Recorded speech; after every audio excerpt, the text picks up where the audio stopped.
Your Brain at Work by Dr. David Rock. Picture this. It's 7:30 on a Monday morning. Emily closes her front door, kisses her family goodbye, and slides into her car. She's just scored a promotion, and as she merges onto the freeway, there's this quiet buzz of excitement humming through her. She wants to nail this. Then, halfway to work, lightning strikes. A brilliant idea for a new conference pops into her head. She repeats it like a mantra, trying desperately to hold on to it while dodging traffic. By 8 o'clock, she's at her desk, ready to bring this vision to life. She hits the power button on her computer, and that's when reality punches her in the face. 200 new emails start flooding in. 50 messages light up her company chat. Alerts from 2 other programs start pinging like a digital arcade game gone haywire. A wave of dread washes over her. That promotion excitement, it's evaporating fast. Just handling the emails could devour her entire day, but she's also got back-to-back meetings and 3 projects due by 6. 30 minutes later, she's barely made a dent, only 20 emails down. She tries to speed things up, reading emails while listening to voicemail. Her mind drifts to her kids, to that promise she made herself about being a better role model. And in that split second, she accidentally deletes a voicemail from her boss. Adrenaline jolts her back. She freezes. She tries to figure out what to tackle first: the conference proposal, marketing copy, hiring an assistant. But her mind draws a complete blank. It's like her brain just froze, so she goes back to the emails, fingers flying across the keyboard. By the end of the hour, she's knocked out 40 more. But guess what? There are now 120 fresh ones waiting, and that brilliant idea from the car, completely gone, vanished into thin air. Sound painfully familiar? That feeling of being pulled in 1,000 directions at once, like your brain is actively working against you, overwhelmed before your coffee's even gone cold? Then you're in exactly the right place. Because today, we're going backstage with the most complex and powerful thing in the known universe, the human brain. We're diving into Dr. David Rock's masterpiece, Your Brain at Work. This isn't just another productivity book. This is the user manual for your mind that you never got handed. For years, Dr. Rock has been the secret weapon for companies like Microsoft and IBM, not teaching them new business tricks, but teaching them about their own brains. He's taken hundreds of dense neuroscience studies and turned them into simple, powerful strategies for beating distraction, reclaiming focus, and working smarter. By the time we're done today, you'll understand why your brain gets overwhelmed so easily, why focus feels impossible, and why emotions can hijack your thinking in a heartbeat. But more than that, you'll have a whole new vocabulary for understanding your own mind, and a toolkit to actually direct it. You'll learn how to stay cool when the pressure's on, collaborate with others without losing your mind, and create change in yourself and the people around you. This isn't just a book summary. This is a guided tour of your own brain at work. Let me start with a metaphor that Dr. Rock uses throughout the book, one that's going to completely change how you think about, thinking. Imagine your mind is a small theater. On the stage of this theater, there's a spotlight. Anything in your conscious attention right now, an email you're reading, a memory you're pulling up, an idea you're wrestling with, that's an actor on the stage. These actors can come from the outside world, like your phone buzzing, or from your inner world, like a worry that suddenly jumps from the audience onto center stage. This stage, that's your prefrontal cortex. It's the part of your brain sitting right behind your forehead, the biological home of conscious thought. It's what you use to plan, decide, solve problems, and stop yourself from saying things you'll regret. Without it, you couldn't even form the thought, "I need to grab milk at the store." It's your thinking headquarters. Now here's the first profound and slightly terrifying lesson from Dr. Rock's work. That stage is incredibly tiny. Back in 1956, a psychologist named George Miller famously discovered we can hold about 7 items in our mind at once. But modern research says it's even worse than that. Nelson Cowan, another researcher, found the real number is closer to 4. Just 4 actors on stage at any given moment. 4 numbers, maybe. 4 long words gets harder. 4 new, complex ideas? Nearly impossible. And it gets worse. Another study found that the number of things you can hold with perfect accuracy, without any mess-ups, is just 1. A single, solitary actor. This is why Emily felt like she was drowning. She was trying to cram hundreds of actors, emails, projects, worries, ideas, onto a stage built for a handful. Her brain wasn't failing her. It was simply hitting its biological speed limit. It's like trying to run the latest video game on a computer from 1985. The hardware just isn't built for it. But the tiny stage is only the first problem. The second is the energy it burns through, that spotlight shining on stage. It's a massive power drain. Conscious thinking gobbles up metabolic resources, glucose, and oxygen, at a staggering rate. Dr. Roy Baumeister, at Florida University, discovered that our capacity for things like decision-making and self-control is like a bucket with a hole in it. Every hard decision uses up some of that resource, making the next decision even tougher. This is why it's so easy to zone out when you're tired or hungry. Why you can drive a delivery route all day on autopilot, but feel completely wiped after just 1 hour of intense planning or creative work. Your ability to think clearly is a finite resource. It drains like a phone battery. So what would Emily have done differently if she'd known this?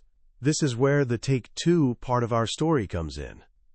Instead of diving headfirst into her emails, a high-volume, low-value task that drains her mental battery, she would have made prioritizing her first priority. Prioritizing is one of the most energy-hungry tasks your brain can tackle. It involves imagining the future, comparing abstract concepts you can't see, and making complex value judgments. It's like asking your brain to run a mental marathon. So in take 2, Emily arrives at her desk, sees that flood of emails, and feels that same wave of panic. But this time, she recognizes what's happening. She closes her laptop, silences her phone, and walks to a whiteboard. She gets those projects out of her head and into the physical world: writing, conference, hire assistant, writing, and email catch-up in separate boxes.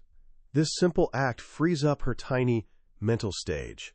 She's no longer burning precious energy, just holding ideas in her mind. Now her brain is free to do what it does best: compare them, see how they relate. She realizes hiring the assistant is the hardest task, the one needing the most fresh mental energy. So she tackles that first. She spends the next 40 minutes on that single high-impact task. By the end of the hour, she's identified her top candidate and scheduled an interview. She's made real progress on something important. Instead of drowning in the reactive churn of email, she treated her mental energy like the precious resource it is. She saved her hardest thinking for when her mind was freshest. This is rule number 1 of working with your brain, not against it. Conserve your conscious thinking for what matters most. Now let's check in on Emily's husband, Paul. While Emily's struggling with sheer volume, Paul's facing a different, but related nightmare. He's an IT consultant working from home, staring at a 50-page brief for a software project, the biggest of his career. The proposal is due in less than an hour. He got the brief 4 days ago, but when he first looked at it, it just seemed too complex. It made his head hurt to even think about, so he got distracted and put it off. Now, with the clock ticking down, he's trying to build a budget in a spreadsheet, line by line. But he's drowning in details. There are too many variables swirling around: software design, installation in 500 stores, credit card security, staffing. His mental stage is completely jammed. He can't even figure out where to start. Panic sets in. With 5 minutes left, he takes a wild guess at the cost, slaps on a big markup to be safe, and hits send 5 minutes late. He's frustrated, anxious, and he's just fired off a sloppy, unprofessional proposal that could torpedo the biggest opportunity of his life. Paul's problem shows us the next critical insight about our mental stage. Not only is it small and energy-hungry, but some actors are way harder to get on stage than others. Thinking about something familiar, like what you had for breakfast, is easy. The memory's sitting in the front row, ready to hop up. But thinking about a complex, brand-new project is like trying to build a character from scratch, using 20 different people from the back of the theater. It takes enormous effort. This is why we procrastinate on complex tasks. It's not a character flaw, it's biological. The brain is wired to save energy. Thinking about something new and abstract is metabolically expensive, so our brain naturally resists it. It feels like physical strain because, in a way, it is. So what does Paul do in his take two? He recognizes that head-hurting feeling. He knows his stage is overcrowded. So instead of diving into spreadsheet details, he does the opposite. He simplifies. He opens a blank document and asks himself, what's the single most important goal here? He writes, accurate pricing. Then he boils the entire 50-page project down to one core concept: software for thousands of small transactions. He's taken a dozen complex actors and swapped them for just 2 simple ones. Now his stage is clear. With this clarity, a new strategy appears. Instead of building a budget from the bottom up, he chunks the project into a few high-level pieces. Just like you can remember the phone number 72381156649 more easily by chunking it into 72381156649, Paul chunks his project into 4 manageable parts: project plan, research, write software, install. Now, instead of 30 competing variables, he only has to think about one chunk at a time. He puts project plan on his stage. He immediately remembers his system for pricing this kind of work. He moves to research and recalls a similar job.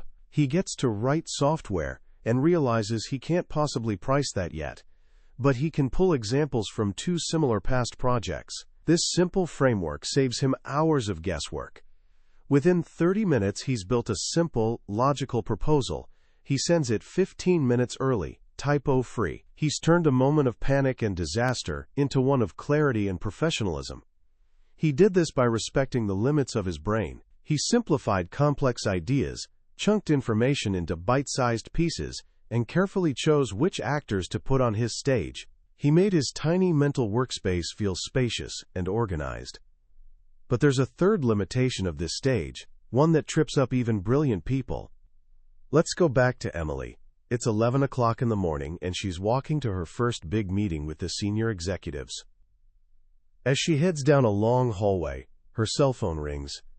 It's an unsuccessful job applicant she needs to let down gently. While trying to be polite on the phone, she suddenly realizes she's completely lost. She can't remember the directions she was just given. She's trying to hold 2 things in her attention: find the room and talk on the phone. Just 2 things. So why is her brain failing? She gets to the meeting 5 minutes late, flustered. During the meeting, her phone buzzes with an email from the woman she wants to hire. Their meeting needs rescheduling. Emily tries to respond to the email while keeping one ear on the meeting. As she types, she feels a little dizzy, almost nauseous. Her brain is doing something it really doesn't want to do. Emily, the CEO's voice cuts through her fog. I was just asking if you'd like to introduce yourself. She stammers a thank you, mumbles a few generic words, and sits down, worried she's just tanked her first impression. What happened? Emily, who's normally a brilliant presenter, just completely fell apart. This is because of rule number 3. The actors can only play one role at a time. You cannot do more than one conscious mental task at once without a massive drop in performance. This phenomenon is called dual task interference. The scientist Harold Pashler showed that when people try to do 2 cognitive tasks simultaneously, their cognitive capacity can plummet from Harvard MBA level to that of an 8-year-old. When Emily was trying to listen to the meeting and write an email, she wasn't multitasking, she was switch-tasking. Her brain was frantically flipping its single spotlight of attention back and forth between the 2 tasks. Every switch costs energy and time, and with each switch you lose context. It's wildly inefficient. A study at the University of London found that constant emailing and texting reduces mental capability by an average of 10 IQ points. For men, that effect is 3 times worse than smoking cannabis. Our always-on culture of continuous partial attention is literally making us dumber. So how do we cope in a world that demands multitasking? In take 2, Emily takes a different approach. When her phone rings in the hallway, she knows she can only focus on one thing at a time. Getting to this important meeting on time is the priority. She lets the call go to voicemail and arrives calm and punctual. During the meeting, when her phone buzzes, she resists the urge to check it. She knows she'll be introducing herself soon and needs full attention. She switches her phone to airplane mode. Instead of being distracted, she spends the next 10 minutes focusing on each person in the room, remembering past conversations, building connections. When it's her turn to speak, she's present, confident, and sharp. She comes across as the strong leader she is. She's not a superhero.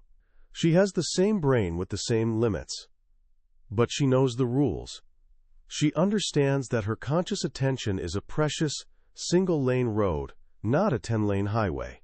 She chooses to do one thing at a time and do it well. But what about the distractions we can't control? The ones that come not from our phones but from inside our own minds? Let's check back in with Paul. He's just sent his proposal and has an hour before his lunch meeting with the client. He wants to use the time to plan the project team. He pulls out a blank piece of paper, and a telemarketer calls.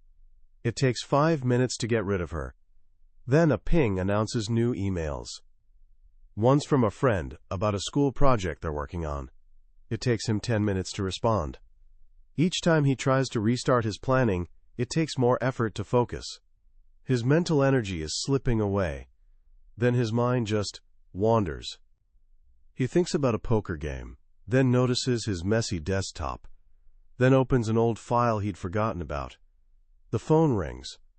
It's Emily. He's torn between talking to her and preparing for his meeting. Suddenly, he looks at the clock. It's time to leave. He's accomplished nothing. His mind was like a puppy, sniffing around here and there, going everywhere except where he wanted it to go. Why is our attention so easily hijacked? Part of it is our brain's novelty bias. For millions of years, our survival depended on noticing anything unusual in our environment. A rustle in the bushes could be a predator. We're descendants of the people who were easily distracted. That email ping is the modern-day rustle in the bushes. It's almost impossible to ignore. But the bigger challenge is internal distraction. Our brain is in a constant state of what's called ambient neural activity. It's always processing, reconnecting, reconfiguring. Thoughts and images are constantly bubbling up into awareness. Most are like random audience members jumping on stage for a second, then leaving. But if you're not vigilant, one of them can grab the microphone and hijack the whole show.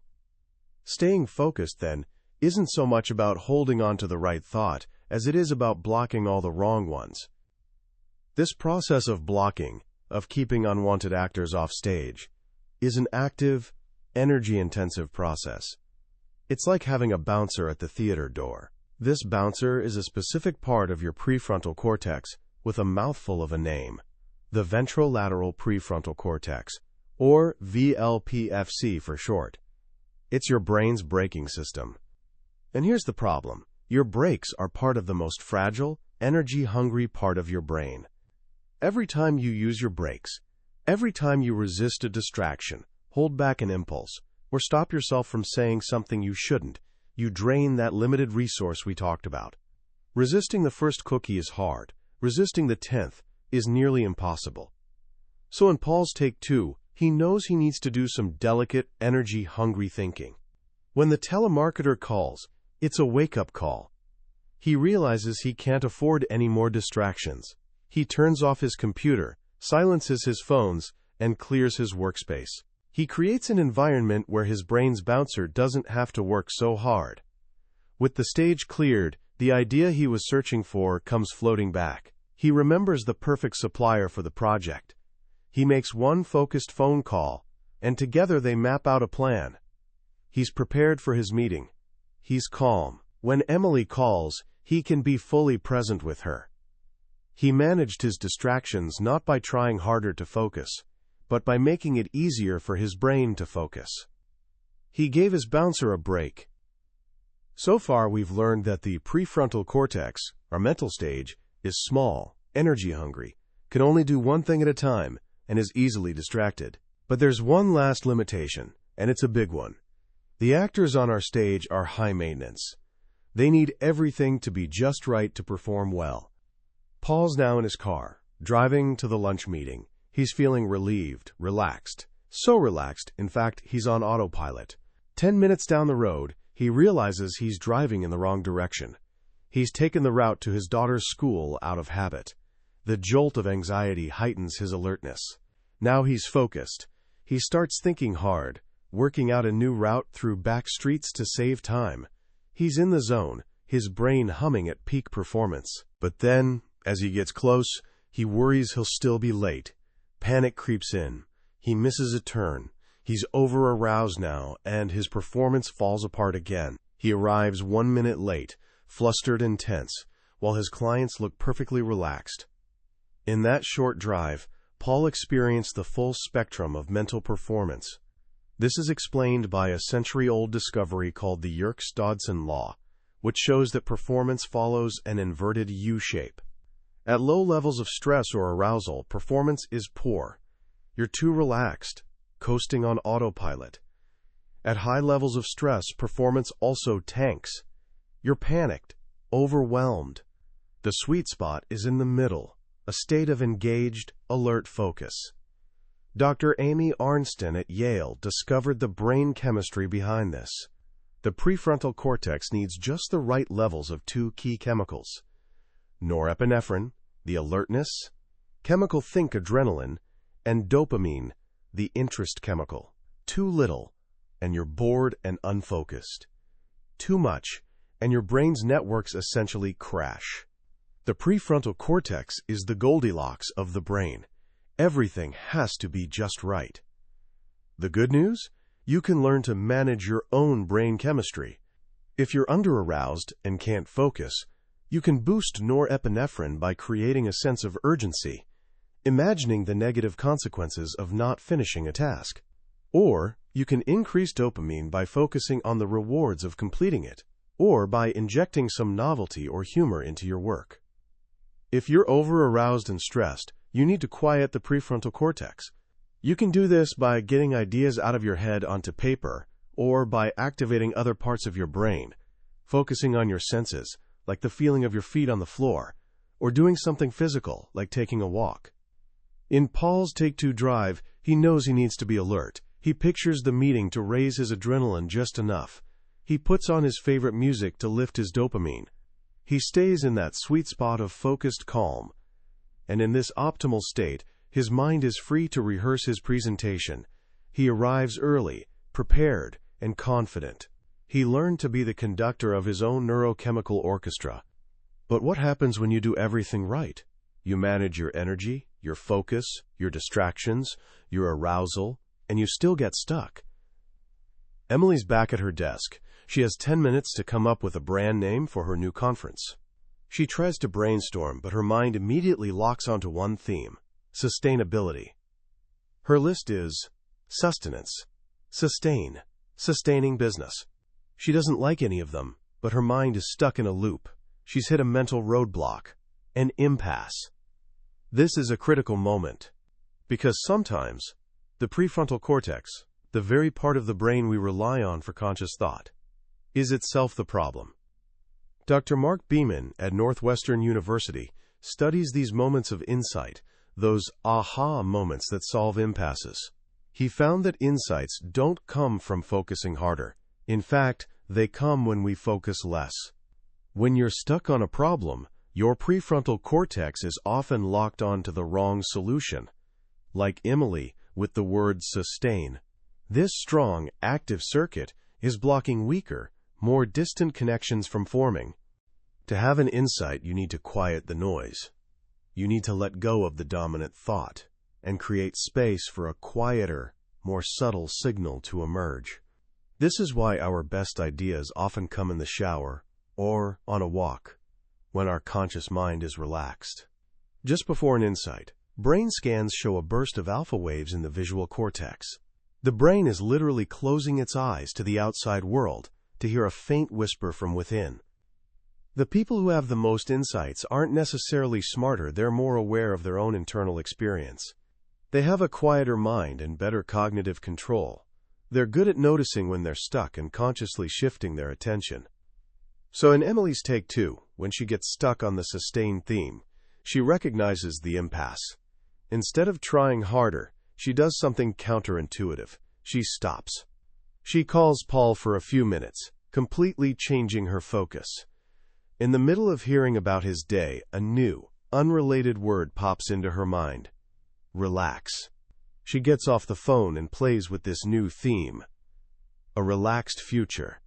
Then she hits another dead end. She looks at pictures of her kids to generate a positive emotional state.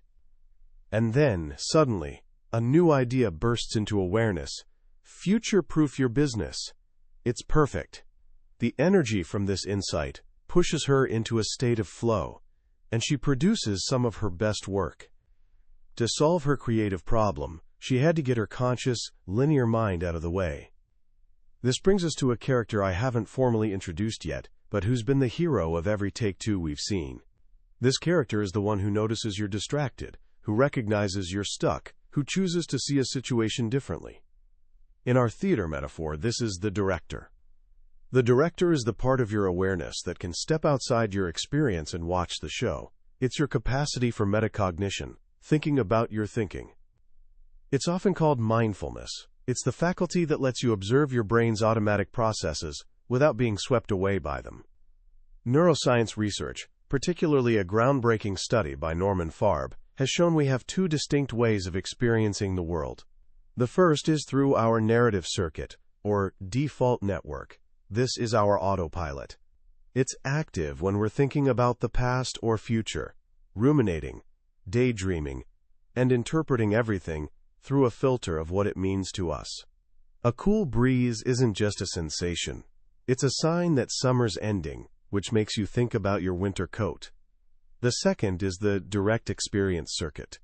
This kicks in when we're paying attention to the raw data of the present moment, through our senses. The cool breeze is just the feeling of air on your skin. These two circuits are inversely correlated. When one's active, the other's quiet. When you're lost in thought, you're literally less aware of the world around you. A beer doesn't even taste as good. The director is what lets you choose which circuit to use. It's the ability to notice when you're lost in the narrative and gently bring your attention back to the present moment. People who practice this, whether through meditation or simply by paying more attention to their inner state, develop a stronger director. They have thicker neural pathways in the parts of the brain associated with attention and self-awareness. Having a strong director gives you choices. You can notice your stage is getting tired and take a break. You can notice you're about to get angry and choose a different response. You can notice your mind is stuck and decide to quiet it.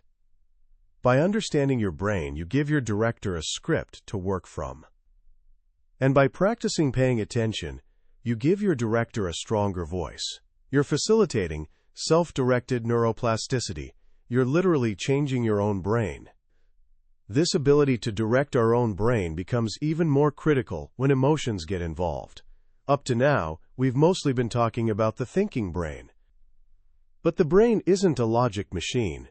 At its core, its primary job is to keep you alive. And to do that, it has an overarching organizing principle: minimize danger and maximize reward. This is the job of the limbic system, the emotional center of the brain.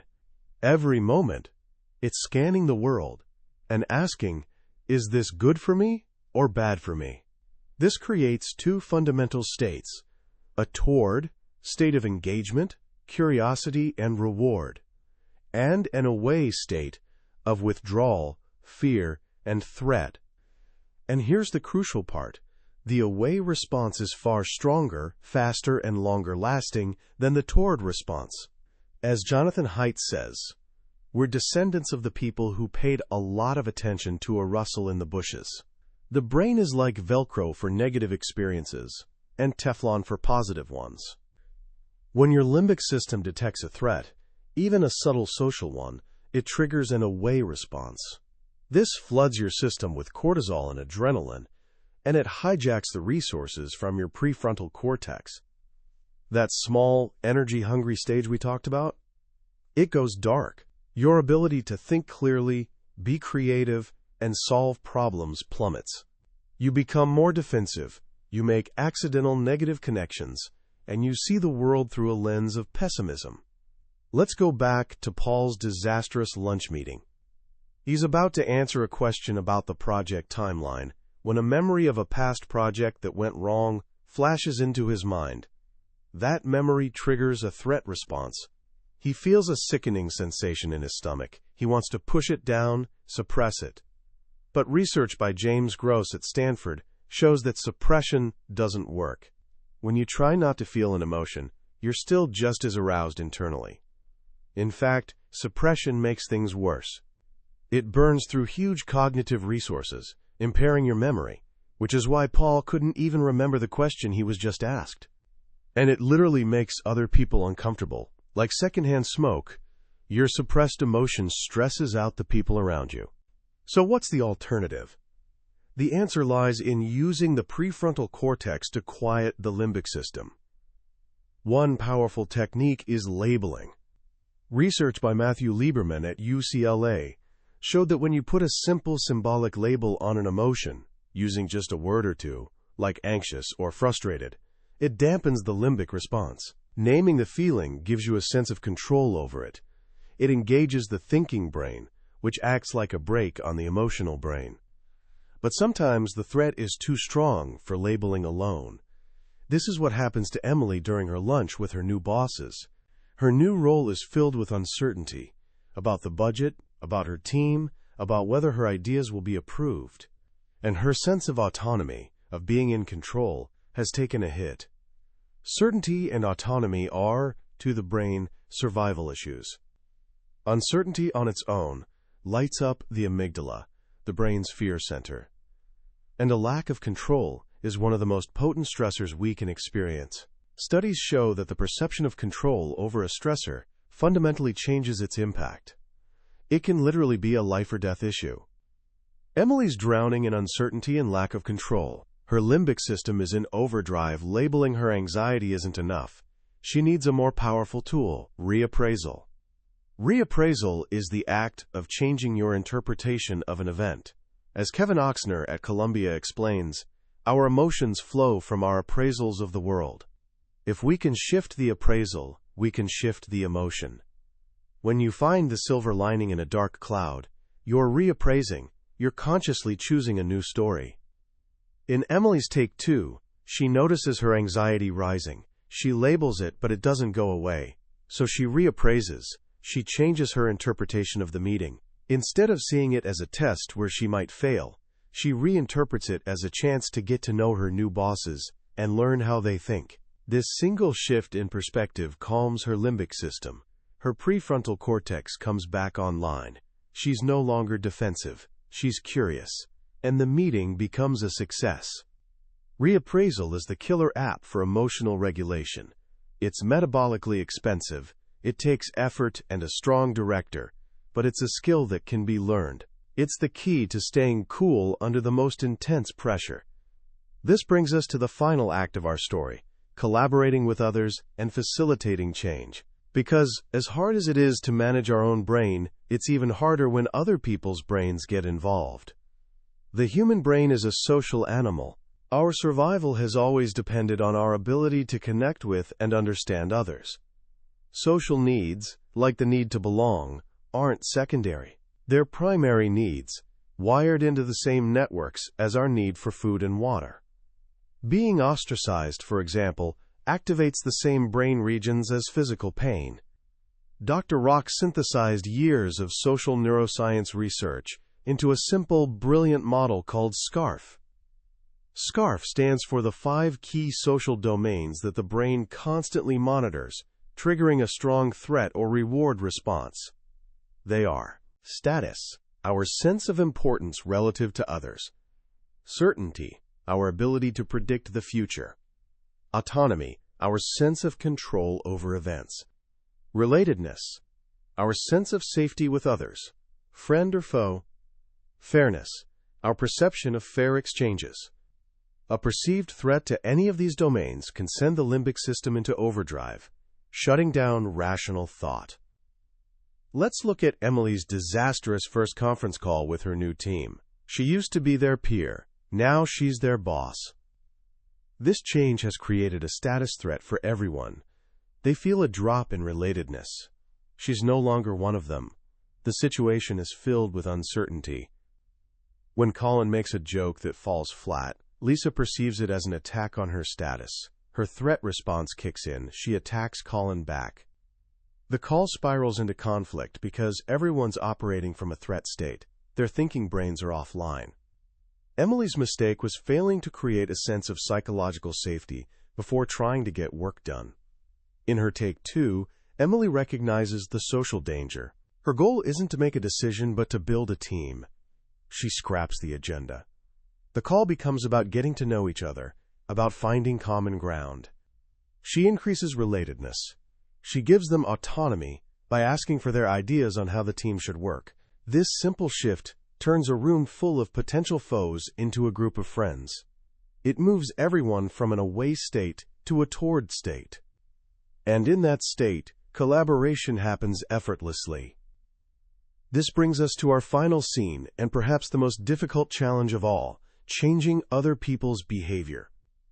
Paul's on the phone with Eric, a supplier who's messed up a project. Paul's angry. Eric's defensive.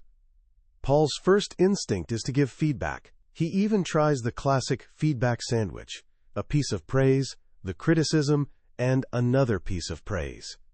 It backfires completely. Why? Because feedback, no matter how constructively you frame it, is almost always perceived as a status threat.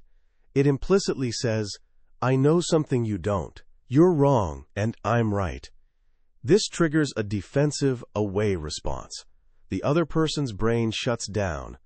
They're not listening. They're preparing to fight. Paul's next strategy is to drill down into the problem, to analyze what went wrong. But focusing on problems activates all the negative emotions associated with them. It creates a downward spiral of negativity and blame, which kills creativity and makes it harder to find solutions. Finally, Paul just gives Eric the answer. He tells him what to do. But this also fails. Why?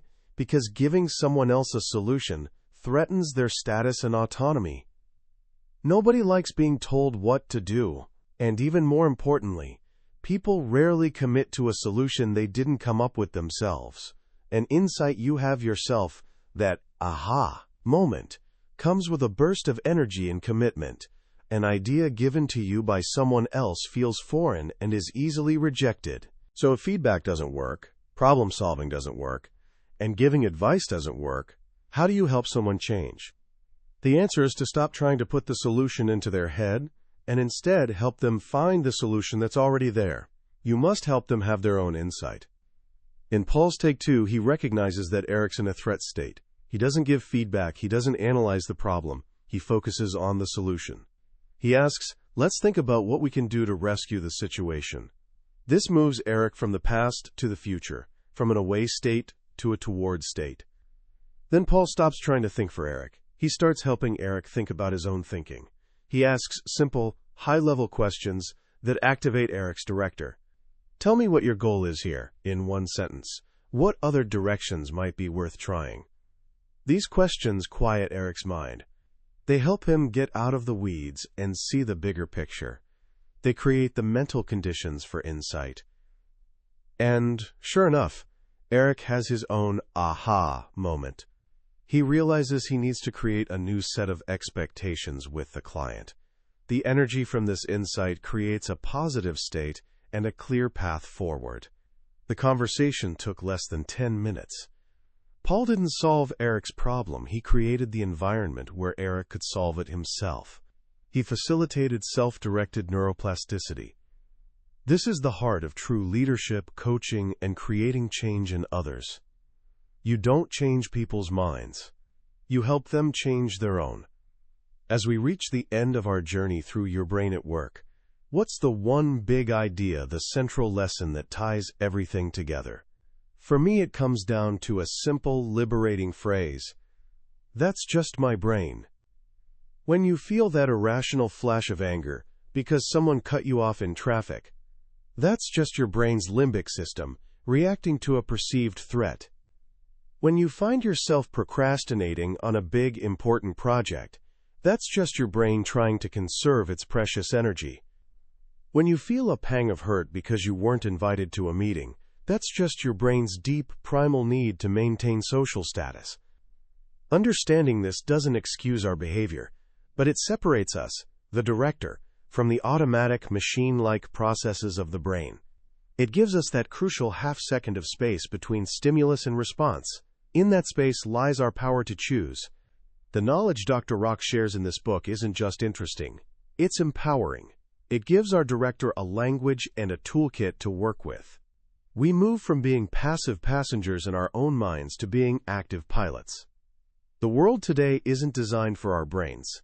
We're living with Stone Age minds in a digital age of infinite distraction and constant social pressure. The principles in this book aren't just about being more productive at work. They're about finding a sense of calm, control, and effectiveness in a world that seems designed to create the opposite. So how can you start applying these ideas right now, today? Here are 3 simple actions you can take. First, prioritizing. Tomorrow morning, before you open your email, before you check your phone, take just 5 minutes. Ask yourself, what's the one most important thinking task I need to accomplish today? Write it down. Then, schedule a time to do it, ideally when your mind is fresh. Protect that time ruthlessly. This single habit will transform your relationship with your workload. Second, practice the art of one-word labeling. The next time you feel a strong emotion bubbling up, anxiety, anger, frustration, just pause. Take a breath. And in your mind, give that feeling a simple, one-word label. Anxiety, anger. Don't judge it. Don't analyze it. Just name it. You'll be astonished at how this simple act of naming can dial down the emotional volume and bring your thinking brain back online. And third, play against yourself. The drive for status is one of the most powerful forces in our brain, but it can create conflict and competition. You can get all the neurochemical rewards of a status increase without threatening anyone else by focusing on your own improvement. Pick one small thing you want to get better at. It could be anything. Then track your progress. Celebrate the small wins. The feeling of being slightly better today than you were yesterday is one of the most sustainable sources of motivation and confidence there is. That was a summary of Your Brain at Work by Dr. David Rock.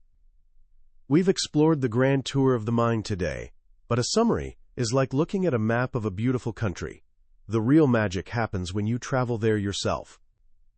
The book is filled with stories, studies, and subtle insights that can only be fully appreciated by reading it.